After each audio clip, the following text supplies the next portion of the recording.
السلام علیکم every one, میں ہوں سمیشا اور آپ دیکھ رہے ہو میرا channel M A political science with Samisha. جس طرح کہ میں نے آپ کو بتایا ہے کہ M A political science part 1 کے پیپر 1 کے یہ سوال جس کی میں نے آؤٹ لائنز آپ لوگوں کے ساتھ شیئر کی تھی، یہ دیکھیں،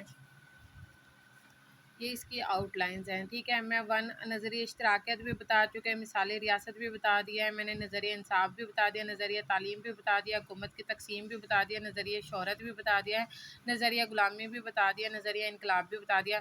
اب میں 9 نمبر میکا والی حکومت کا نظریہ یہ آپ لوگوں کے سامنے بتانے لگی ہوں، ٹھیک ہے۔ یہ 9 نمبر ہے ویڈیو کا۔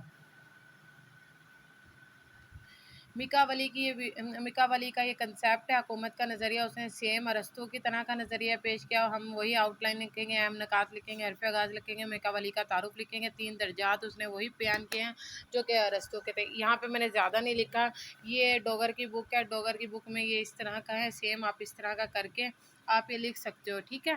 یہ اتنی سی ویڈیو ہے، اتنا سا اس میں بتایا ہے، اس میں میکاولی نے اور کو بھی زیادہ اس کو ڈیٹیل میں نہیں بتایا، اس نے 3 قسم دی ہیں، بادشاہت دی ہے، اشرافیہ دیا اور آئینی دیا ہے۔ ان تمام یہ آپ کو آسانی سے سمجھ آ جائے گا، جب آپ ارسطو کا نظریہ کریں گے نا تو آپ کا میکاولی کا نظریہ خود بخود یہ کور ہو جائے گا، ٹھیک ہے۔ آپ اپنا خیال رکھیے گا، دعا میں یاد رکھیے گا۔ اللہ حافظ۔